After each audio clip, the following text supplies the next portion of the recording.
박영수 씨는 67세입니다. 30년간 공무원으로 일했습니다.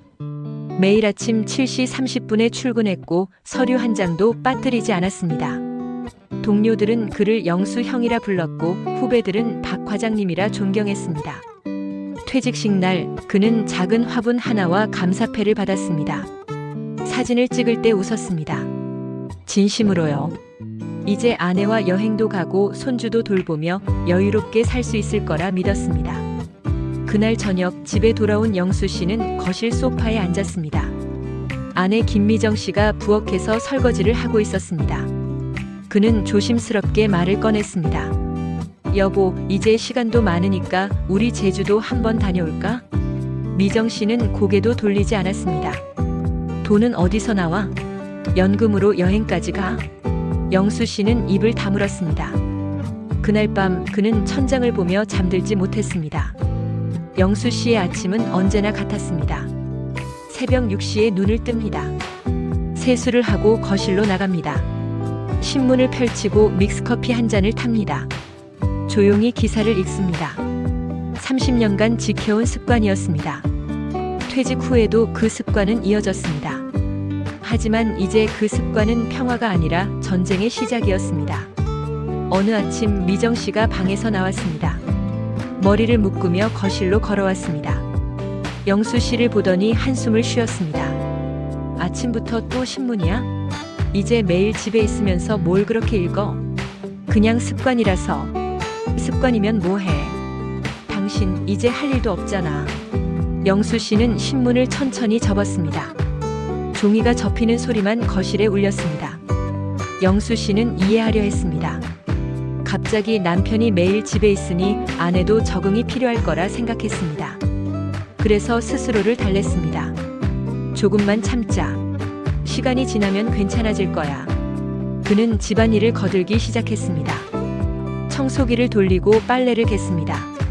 장을 보러 나갔고 설거지도 했습니다. 아내가 좋아할 거라 생각했습니다. 하지만 돌아온 건 칭찬이 아니었습니다. 이게 뭐야? 빨래를 이렇게 개? 다시 해. 미안해. 장 볼 때도 아무거나 집어오지 말라니까. 돈 감각이 없어 진짜. 영수 씨는 다시 빨래를 개었습니다. 손이 떨렸지만 참았습니다. 한 달이 지났습니다. 영수 씨는 점점 말이 없어졌습니다. 아침에 일어나도 신문을 읽지 않았습니다. 거실 소파에 앉아 TV만 봤습니다. 채널은 돌리지 않았습니다. 그냥 켜져 있는 화면을 멍하니 바라봤습니다. 미정 씨는 친구들을 만나고 왔습니다. 집에 돌아와서 말했습니다. 내 친구들은 남편이랑 등산도 다니고 여행도 가던데 우린 뭐야? 당신은 집에 뭐하러 있는 거야? 말은 해야 알지. 당신 진짜 답답해. 영수 씨는 대답하지 않았습니다. 대답할 말이 없었습니다. 영수 씨에게는 취미가 있었습니다. 낚시였습니다. 젊었을 때부터 좋아했던 취미였습니다.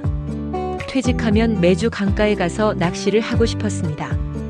어느 토요일 그는 낚싯대를 꺼냈습니다.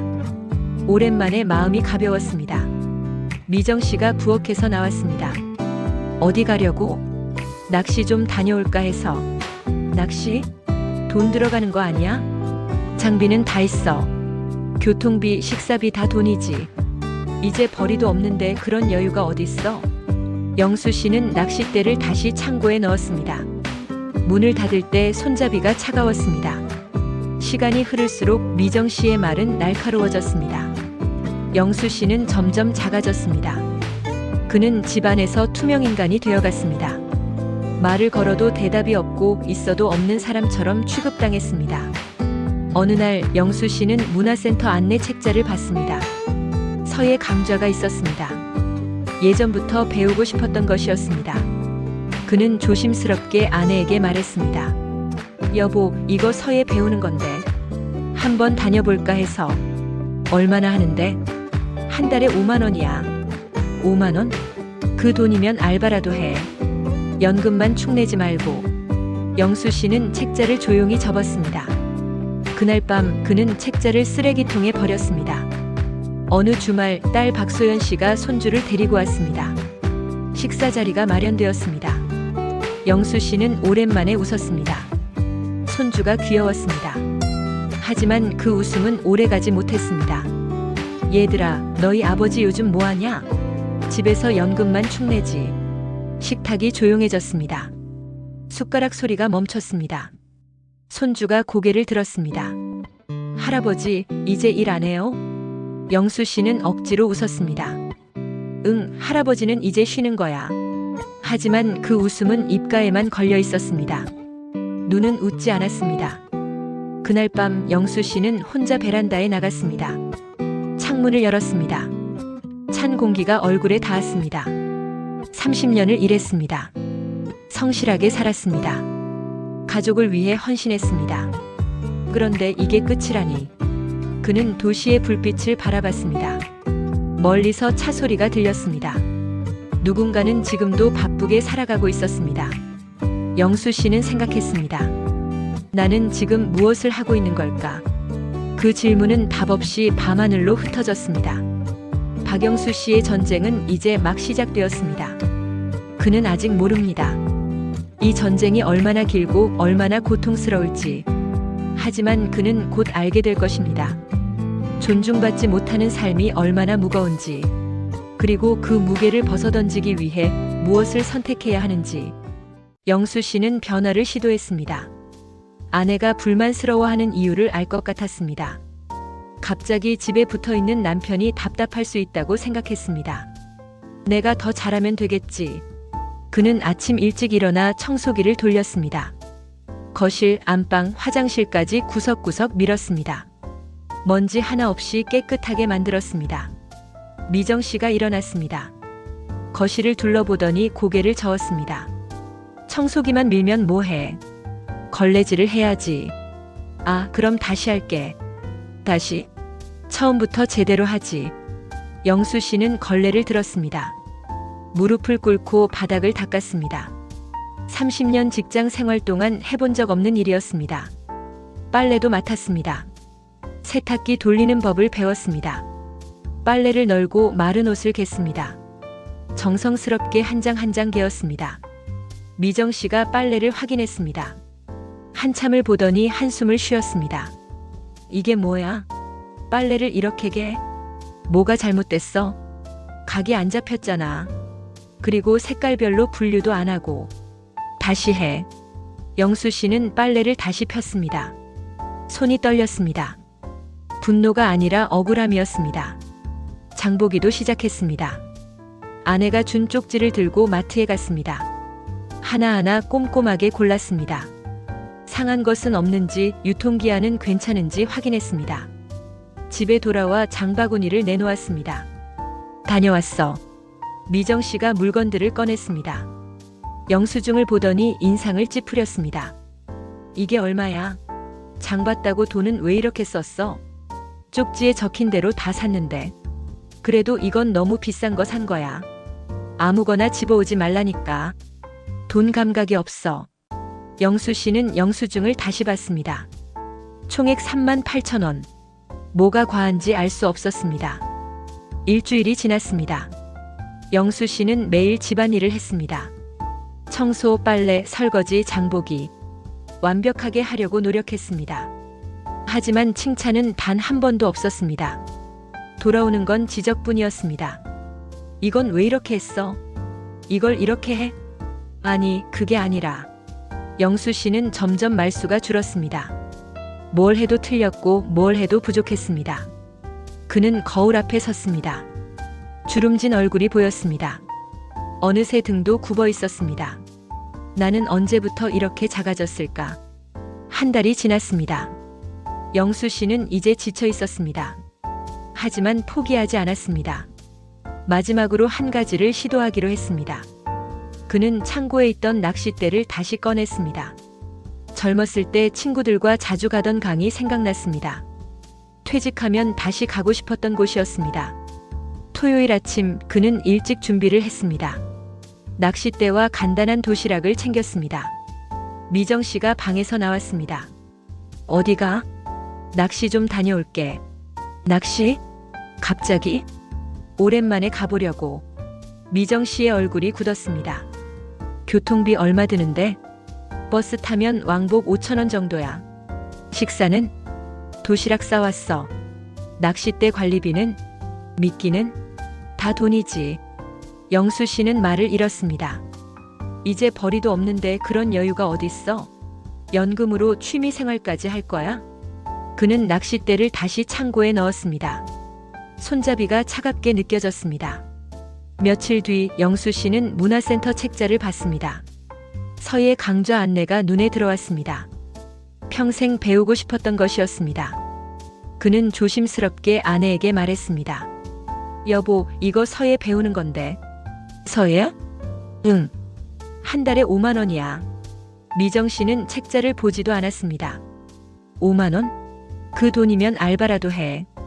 연금만 축내지 말고. 나이 들어서 뭘 배워. 돈만 낭비야. 영수 씨는 책자를 접었습니다. 그날 저녁 그는 책자를 쓰레기통에 버렸습니다. 함께 묻어버린 건 그의 마지막 기대였습니다. 시간이 흐를수록 영수 씨는 작아졌습니다. 말도 줄었고 움직임도 느려졌습니다. 하루 종일 TV만 보거나 창밖을 멍하니 바라봤습니다. 친구가 전화를 했습니다. 영수야, 이번 주말에 등산 갈래? 다들 모인대. 나는 됐어. 왜? 퇴직하고 시간 많잖아. 그냥 집에 있을게. 야, 너 요즘 이상하다. 우리 한번 보자. 영수 씨는 전화를 끊었습니다. 친구들을 만나고 싶었습니다. 하지만 만나면 뭐라고 말해야 할지 몰랐습니다.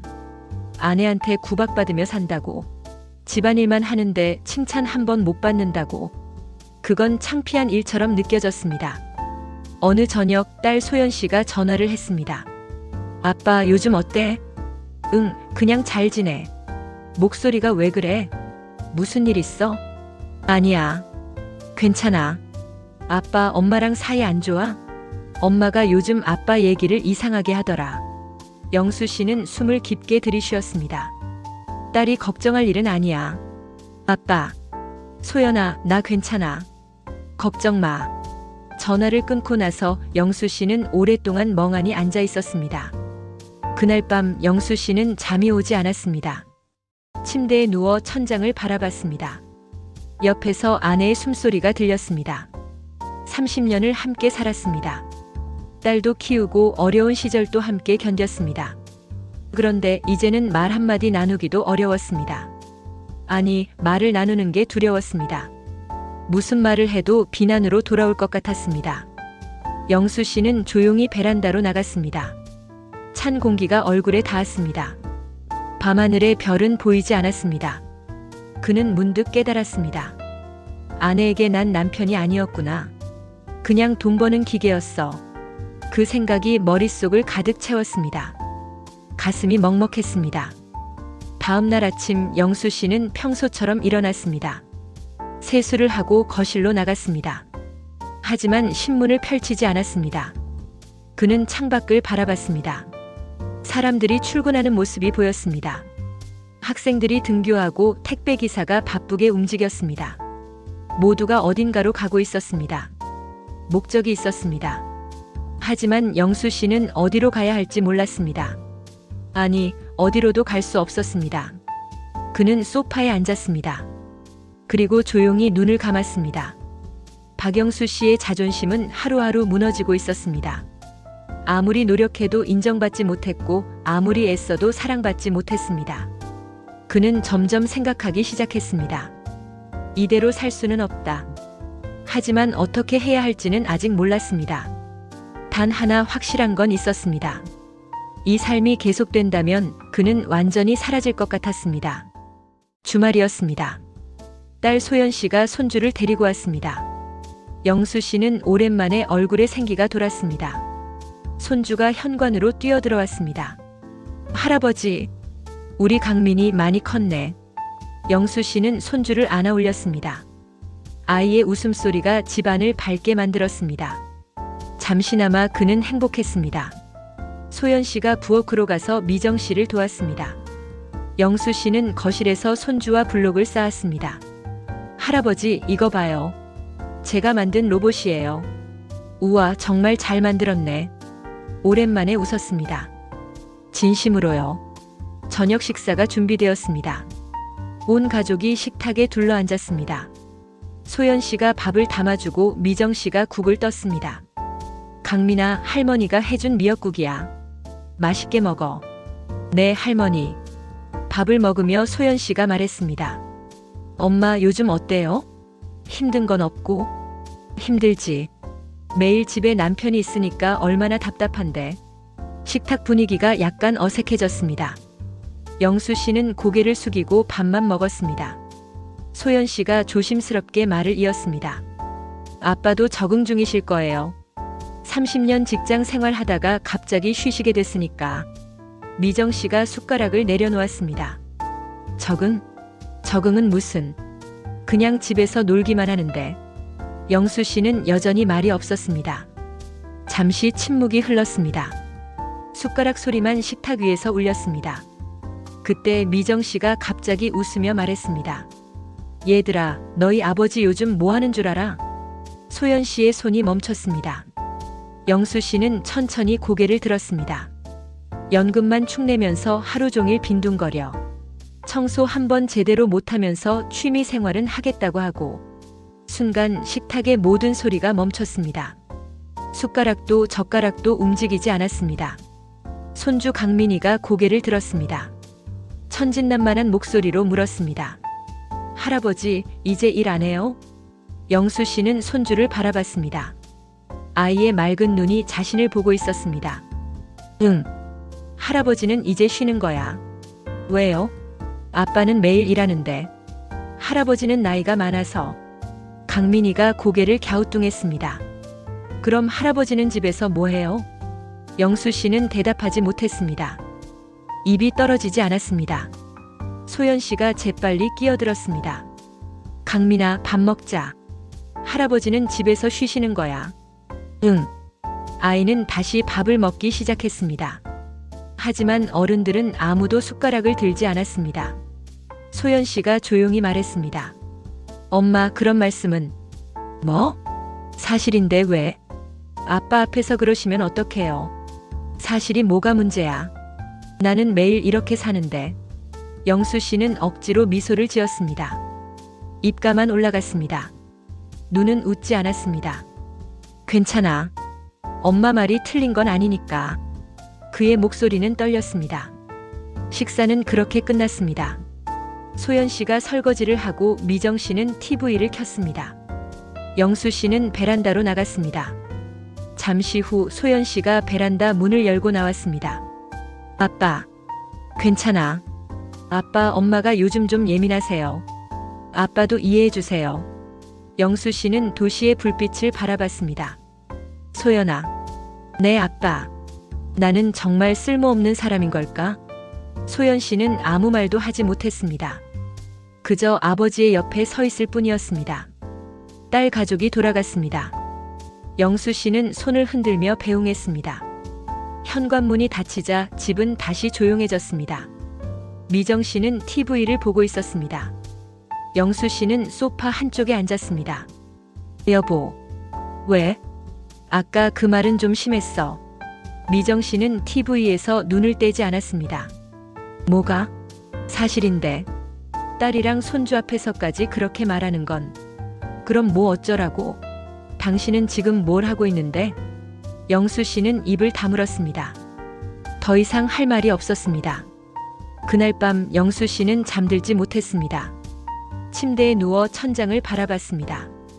옆에서 아내의 규칙적인 숨소리가 들렸습니다. 손주의 질문이 계속 맴돌았습니다. 할아버지, 이제 일 안 해요? 그 천진난만한 목소리가 가슴을 찔렀습니다. 영수 씨는 조용히 일어났습니다. 거실로 나왔습니다. 창문을 열었습니다. 찬 공기가 얼굴을 스쳤습니다. 30년 직장 생활. 성실하게 일했습니다. 가족을 위해 헌신했습니다. 월급날이면 통장을 통째로 아내에게 맡겼습니다. 그런데 이제는 연금이나 축내는 사람이 되었습니다. 영수 씨는 책상 서랍을 열었습니다. 오래된 사진첩이 있었습니다. 한 장 한 장 넘겼습니다. 젊었을 때 사진이 보였습니다. 웃고 있는 자신과 아내, 갓 태어난 딸을 안고 있는 사진, 소풍 가서 찍은 가족 사진. 그때는 행복했습니다. 분명히 행복했습니다. 언제부터 틀어진 걸까요?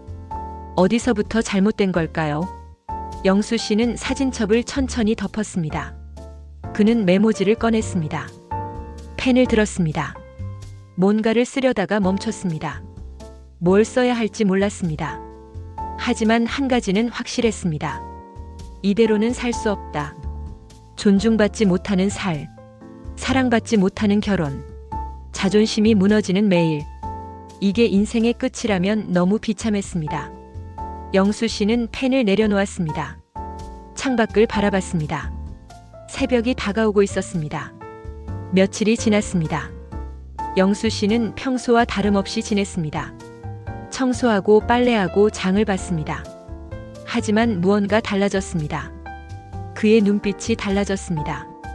어느 날 오후 그는 동네 도서관에 갔습니다. 책을 보러 간 게 아니었습니다. 컴퓨터를 사용하기 위해서였습니다. 검색창에 타이핑했습니다. 황혼 이혼. 화면에 여러 기사와 정보가 떴습니다. 그는 하나하나 읽기 시작했습니다. 집으로 돌아오는 길. 영수 씨의 발걸음은 무거웠습니다. 하지만 마음은 묘하게 가벼웠습니다. 아직 결정한 건 아니었습니다. 단지 알아보는 것뿐이었습니다. 하지만 처음으로 선택지가 생겼다는 사실만으로도 숨통이 트였습니다. 나에게도 선택할 권리가 있다. 그는 아파트 단지 벤치에 앉았습니다. 해가 지고 있었습니다. 주황빛이 하늘을 물들였습니다. 영수 씨는 조용히 중얼거렸습니다. 이제 나를 위해 살아야겠어. 그날 밤 영수 씨는 오랜만에 깊은 잠에 들었습니다. 꿈을 꿨습니다. 강가에서 낚시를 하는 꿈이었습니다. 혼자였습니다. 하지만 외롭지 않았습니다. 물고기가 낚였습니다. 그는 웃으며 리를 감았습니다. 햇빛이 따뜻했습니다. 바람이 상쾌했습니다. 그리고 무엇보다 자유로웠습니다. 박영수 씨는 이제 알았습니다. 존중 없는 삶은 삶이 아니라는 것을, 그리고 변화는 스스로 만들어야 한다는 것을. 그는 아직 어떻게 할지 정확히 모릅니다. 두렵습니다. 불안합니다. 하지만 한 가지는 확실합니다. 더 이상 이전의 박영수로 살지 않을 것입니다. 미정 씨가 가방을 챙기고 있었습니다. 친구들과 해외여행을 가는 날이었습니다. 일주일 동안 없을 건데 알아서 잘 지내. 응, 조심히 다녀와. 냉장고에 반찬 있으니까 데워 먹고. 쓰레기는 제대로 버려. 알았어. 현관문이 닫혔습니다. 영수 씨는 거실에 홀로 남았습니다. 집은 갑자기 넓어진 것 같았습니다. 그는 소파에 앉았습니다. 조용했습니다. 아무 소리도 없었습니다. 이상하게도 마음이 편했습니다. 첫날 밤 영수 씨는 평소보다 늦게까지 TV를 봤습니다. 채널을 이리저리 돌렸습니다. 야식으로 라면을 끓여 먹었습니다. 국물이 바닥에 튀었지만 상관없었습니다. 혼낼 사람이 없었습니다. 둘째 날 그는 신문을 천천히 읽었습니다. 커피를 2잔 마셨습니다. 아무도 뭐라 하지 않았습니다. 셋째 날 영수 씨는 문득 생각했습니다. 이런 게 평화구나. 나흘째 되는 날 영수 씨는 책상 앞에 앉았습니다. 서랍에서 통장을 꺼냈습니다. 30년 동안 월급을 꼬박꼬박 넣어둔 통장이었습니다. 아내가 관리했지만 명의는 그의 것이었습니다. 잔액을 확인했습니다. 메모지를 꺼내 계산하기 시작했습니다. 연금 수령액, 생활비, 월세, 의료비, 식비. 숫자를 적고 더하고 빼고. 한참을 계산한 끝에 영수 씨는 펜을 내려놓았습니다. 이 돈이면 혼자 살아도 되겠는데. 그의 손이 떨렸습니다. 두려움이 아니었습니다. 설렘이었습니다. 다음 날 영수 씨는 동네 변호사 사무실을 찾았습니다. 낡은 건물 3층이었습니다. 계단을 오르는 발걸음이 무거웠습니다. 상담실 문 앞에서 한참을 망설였습니다. 손잡이를 잡았다 놨다를 반복했습니다. 마침내 문을 열었습니다. 어서 오세요. 중년의 여성 변호사가 미소를 지었습니다.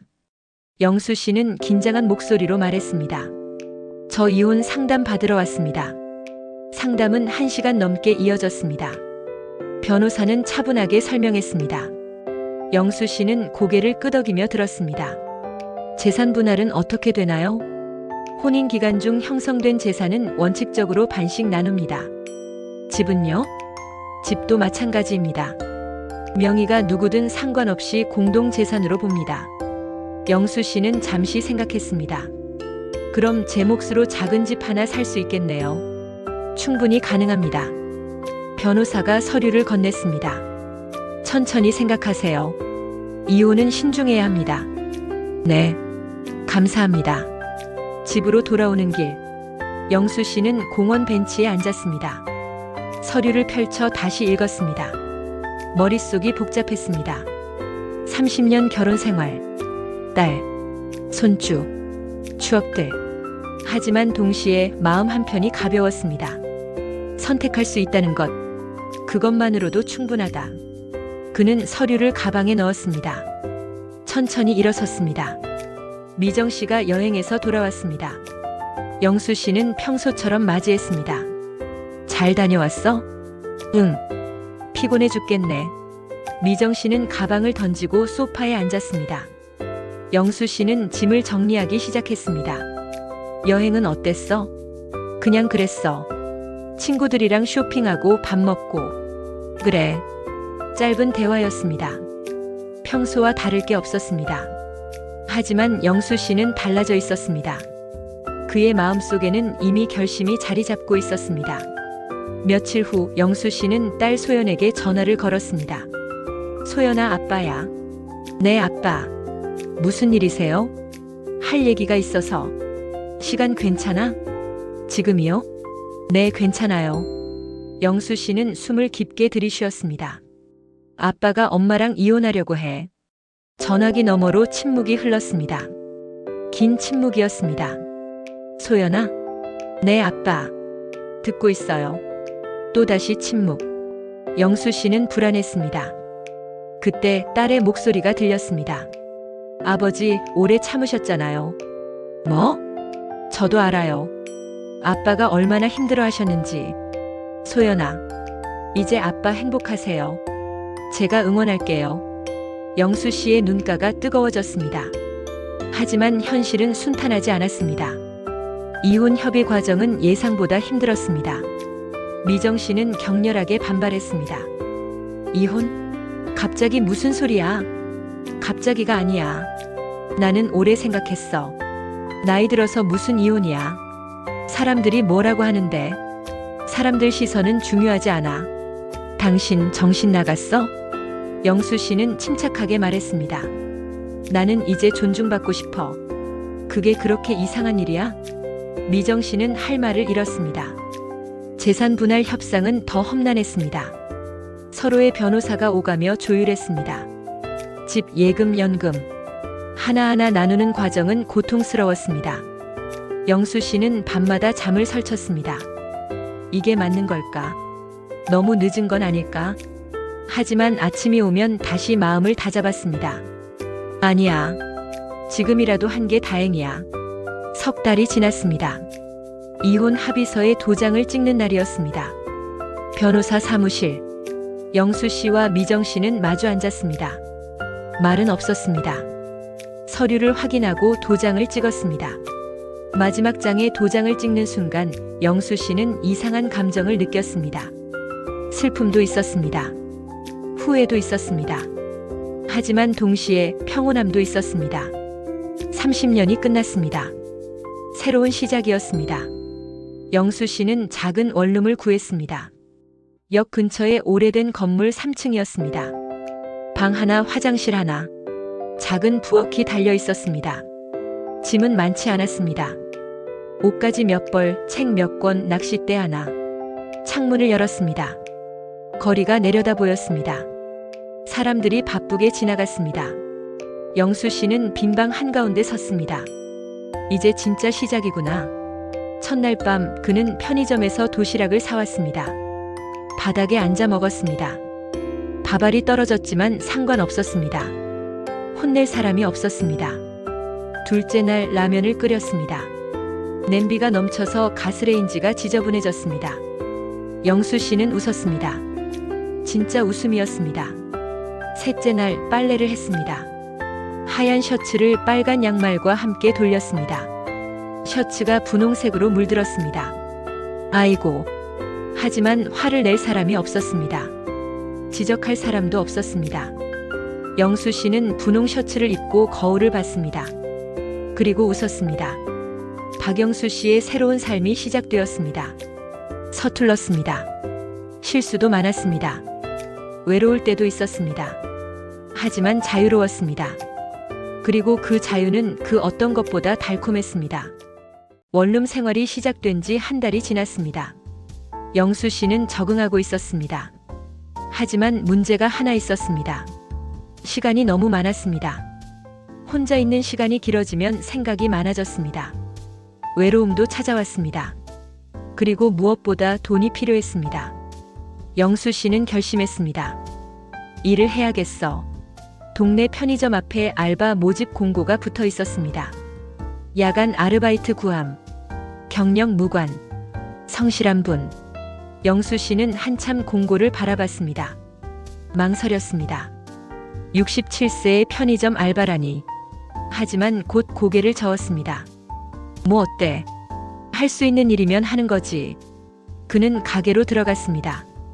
점장은 40대 중반의 친절한 여성이었습니다. 어르신, 야간 근무 괜찮으세요? 새벽 2시까지예요.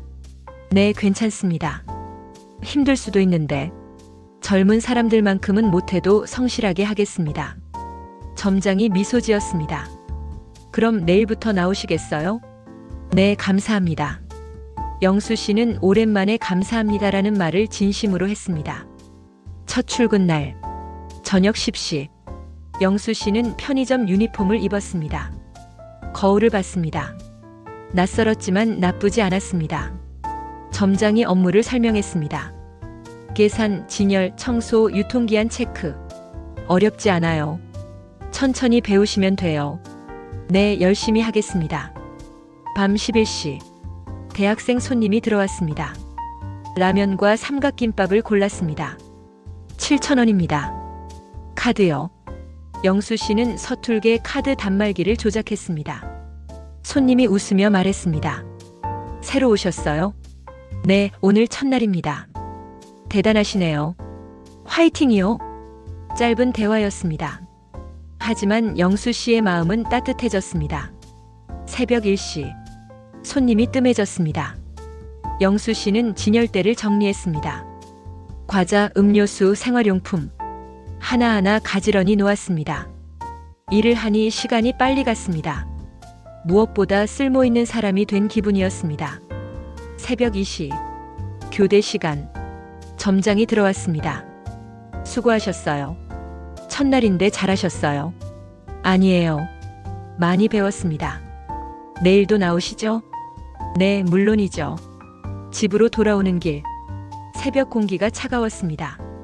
하지만 마음은 뜨거웠습니다. 일주일이 지났습니다. 영수 씨는 편의점 일에 익숙해졌습니다. 단골 손님들도 생겼습니다.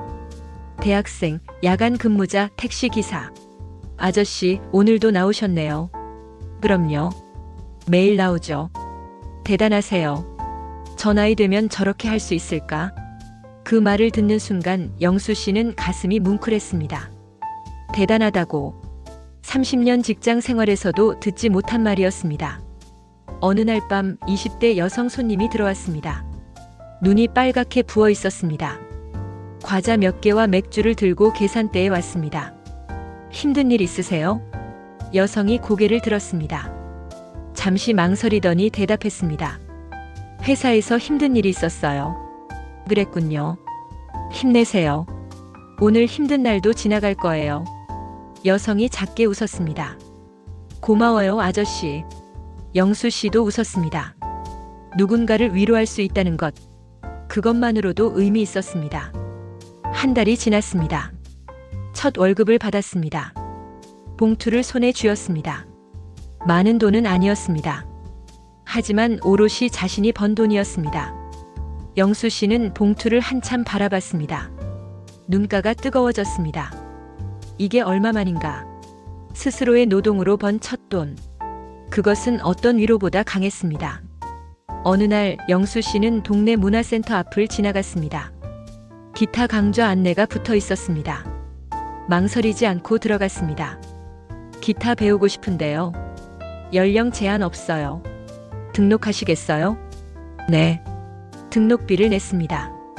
스스로 번 돈으로.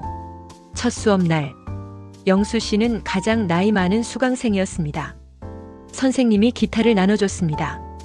오늘은 기본 코드부터 배워볼게요. 손가락이 뻣뻣했습니다.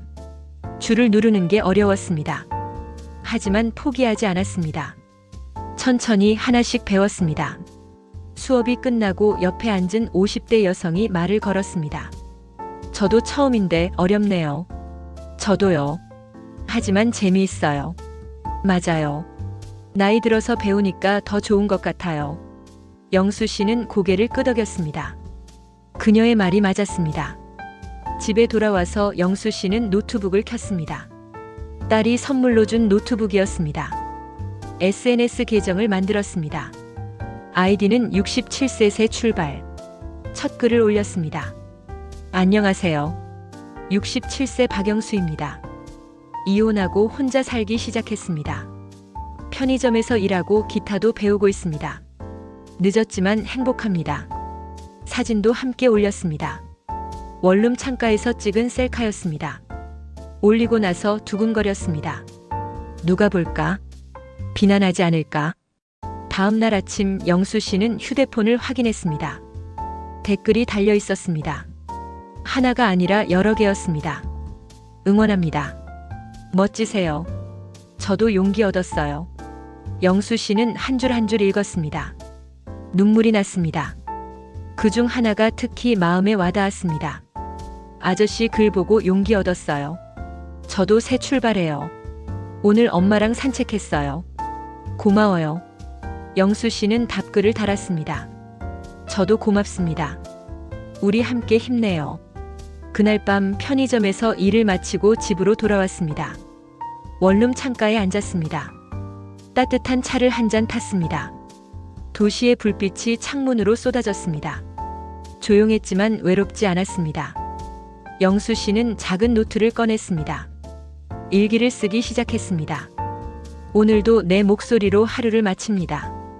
존중은 누가 주는 게 아니라 스스로 되찾는 것임을 배웠습니다. 펜을 내려놓고 창밖을 바라봤습니다. 별은 보이지 않았습니다. 하지만 괜찮았습니다. 그의 삶 자체가 빛나고 있었으니까. 박영수 씨는 67세의 새로운 삶을 시작했습니다. 늦었다고 생각할 수도 있습니다. 하지만 그는 알았습니다. 언제든 늦지 않았다는 것을. 중요한 건 나이가 아니라 용기라는 것을. 그리고 존중받는 삶은 스스로 만들어가는 것이라는 걸. 이혼이 마무리되고 석 달이 지났습니다. 재산 분할로 영수 씨의 통장 잔액은 반으로 줄었습니다. 예상했던 일이었습니다. 하지만 이상하게도 마음은 가벼웠습니다. 숫자는 줄었지만 자유는 커졌습니다. 그리고 그 자유는 어떤 돈으로도 살 수 없는 것이었습니다. 영수 씨의 하루는 규칙적이었습니다. 아침 6시에 일어납니다. 세수를 하고 간단히 운동복으로 갈아입습니다. 동네 공원으로 산책을 나갑니다. 천천히 걷습니다. 새소리를 듣습니다. 햇살을 느낍니다. 벤치에 앉아 잠시 쉽니다.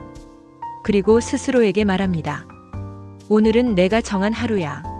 그 말은 주문처럼 그를 지탱했습니다. 집에 돌아와 아침을 먹습니다. 달걀 프라이와 토스트. 간단하지만 충분합니다. 커피를 한 잔 내립니다. 창가에 앉아 마십니다. 거리를 바라봅니다. 사람들이 출근합니다. 학생들이 등교합니다. 세상은 바쁘게 돌아갑니다. 하지만 영수 씨는 서두르지 않습니다. 그의 시간은 이제 그의 것입니다. 오전에는 기타를 연습합니다. 손가락이 아직 서툽니다. 줄을 누르면 손끝이 아픕니다. 하지만 포기하지 않습니다. 하루에 30분씩 꾸준히 연습합니다. 고향의 봄을 연습하고 있습니다. 어렸을 때 배운 노래입니다. 코드가 잘 안 잡힙니다. 소리가 깨집니다. 그래도 괜찮습니다. 조금씩 나아지고 있습니다. 그것만으로도 기쁩니다. 점심은 간단히 먹습니다. 라면이나 김치볶음밥. 오후에는 집안일을 합니다. 빨래, 청소, 설거지. 예전엔 지적받던 일들입니다. 이젠 아무도 뭐라 하지 않습니다. 서툴러도 괜찮습니다. 천천히 해도 괜찮습니다. 그는 자신만의 방식으로 집을 정돈합니다. 오후 늦게 휴대폰이 울렸습니다. 딸 소연에게서 온 영상통화였습니다. 아빠. 화면에 딸의 얼굴이 나타났습니다. 소연아, 잘 지내지? 네, 아빠. 아빠는요? 나도 잘 지내. 오늘도 산책하고 기타 연습했어. 화면이 움직이더니 손주 강민이가 나타났습니다. 할아버지, 우리 강민이. 오늘 학교 어땠어? 재미있었어요. 할아버지, 기타 배우셨어요? 응, 할아버지가 지금 배우는 중이야. 와, 대단해요. 영수 씨는 웃었습니다. 손주의 맑은 목소리가 마음을 따뜻하게 했습니다. 통화를 마치고 소연이 조용히 말했습니다. 아빠. 응? 아빠, 요즘 더 젊어 보이세요. 그래? 네. 표정도 밝아지셨고 뭔가 편안해 보여요. 영수 씨는 잠시 말이 없었습니다. 그러다 천천히 대답했습니다. 이제야 내 인생을 배우는 중이야. 좋은 말이네요, 아빠. 소연아. 네. 많이 미안했어. 그동안 힘들게 했지? 아니에요, 아빠. 아빠는 잘못한 거 없어요. 고마워. 통화가 끝났습니다. 영수 씨는 한참 휴대폰을 바라봤습니다. 저녁이 되면 편의점으로 출근합니다. 유니폼을 입고 거울을 봅니다. 이제는 익숙합니다. 낯설지 않습니다. 편의점에 도착하면 점장이 웃으며 맞이합니다. 오늘도 잘 부탁드려요. 네, 열심히 하겠습니다. 손님들을 응대합니다. 계산하고 진열하고 청소합니다. 밤 11시. 단골 대학생이 들어옵니다. 아저씨, 오늘도 나오셨네요. 당연하지. 매일 나오는데. 멋지세요. 진짜로요. 고마워. 짧은 대화. 하지만 그 안에 따뜻함이 있습니다. 새벽 2시. 퇴근 시간입니다. 점장이 말합니다. 수고하셨어요. 내일 봬요. 네, 조심히 들어가세요. 집으로 걸어갑니다. 거리는 조용합니다. 가로등 불빛이 길을 밝힙니다. 차가운 공기가 얼굴을 스칩니다. 하지만 상쾌합니다. 원룸에 도착합니다. 문을 열고 들어갑니다. 작지만 따뜻한 공간입니다. 잠들기 전 영수 씨는 노트북을 켭니다. SNS를 확인합니다. 댓글이 몇 개 더 달렸습니다. 오늘도 응원합니다. 아저씨 덕분에 힘내요. 저도 용기 내서 새 출발했어요. 영수 씨는 하나하나 답글을 답니다. 고맙습니다. 함께 힘내요. 당신도 할 수 있어요. 우리 모두 응원해요. 작은 연결. 하지만 그 연결이 그를 살아있게 합니다. 노트북을 끄고 영수 씨는 창가에 앉습니다. 따뜻한 차를 한 잔 탑니다. 도시의 불빛이 창문으로 들어옵니다. 별처럼 반짝입니다. 그는 조용히 생각합니다. 30년 전을 돌아봅니다. 젊은 시절의 자신, 열심히 일하던 모습, 가족을 위해 헌신하던 날들. 후회는 없습니다. 그때는 그게 최선이었습니다. 하지만 이제는 다릅니다. 이제는 자신을 위한 시간입니다. 영수 씨는 작은 노트를 꺼냅니다. 일기를 씁니다. 오늘도 내 목소리로 하루를 마친다. 존중받지 못하는 관계에서 참기만 하면 결국 자신을 잃습니다. 늦게라도 나를 위한 삶을 택한다면 그게 진짜 행복입니다. 펜을 내려놓습니다. 차를 한 모금 마십니다. 창밖을 바라봅니다. 새벽이 다가오고 있습니다. 다음 주말, 딸 소연이 손주를 데리고 찾아왔습니다. 아빠 왔어요. 어서 와. 강민아, 오랜만이다. 할아버지. 손주가 가방에서 뭔가를 꺼냈습니다. 기타였습니다. 장난감 기타였습니다. 할아버지, 저도 기타 배우고 싶어요. 영수 씨는 웃었습니다. 그래? 그럼 할아버지가 가르쳐 줄게. 진짜요? 응. 할아버지도 이제 조금 칠 줄 알거든. 강민이가 기뻐하며 뛰었습니다. 영수 씨는 그런 손주를 바라봤습니다. 영수 씨는 기타를 들었습니다. 고향의 봄을 천천히 연주했습니다. 코드가 완벽하지 않았습니다. 소리가 깨지는 곳도 있었습니다. 하지만 강민이는 박수를 쳤습니다. 소연도 웃으며 박수를 쳤습니다. 아빠 정말 잘하셨어요. 아직 멀었어. 그래도 조금씩 나아지고 있지. 충분히 잘하세요. 영수 씨는 기타를 내려놓았습니다. 손주를 안아 올렸습니다. 할아버지 행복해요? 강민이가 천진난만하게 물었습니다. 영수 씨는 잠시 생각했습니다. 그리고 대답했습니다. 응. 할아버지 정말 행복해. 진심이었습니다. 저녁이 되어 딸 가족이 돌아갔습니다. 영수 씨는 혼자 남았습니다. 하지만 외롭지 않았습니다. 그는 베란다에 나가 하늘을 바라봤습니다. 별이 몇 개 보였습니다. 바람이 불었습니다. 차가웠지만 상쾌했습니다. 영수 씨는 조용히 중얼거렸습니다. 돈은 반이 됐지만 자유는 2배가 됐다. 박영수 씨의 이야기는 여기서 끝이 아닙니다. 그의 새로운 삶은 이제 막 시작입니다. 앞으로도 어려움이 있을 것입니다. 외로울 때도 있을 것입니다. 하지만 그는 알고 있습니다. 존중받는 삶이 얼마나 소중한지, 자유가 얼마나 달콤한지, 그리고 늦었다고 생각할 때가 가장 빠른 때라는 것을. 모든 이혼을 권하지는 않습니다. 하지만 존중 없는 동거를 운명처럼 받아들이지는 마세요. 늦게라도 스스로의 주인이 되면 됩니다. 나이는 숫자일 뿐입니다. 중요한 건 오늘을 어떻게 사느냐입니다. 화면이 천천히 어두워집니다. 마지막 문장만 남습니다. 돈은 반이 됐지만 자유는 2배가 됐다. 그리고 그 문장은 천천히 사라집니다.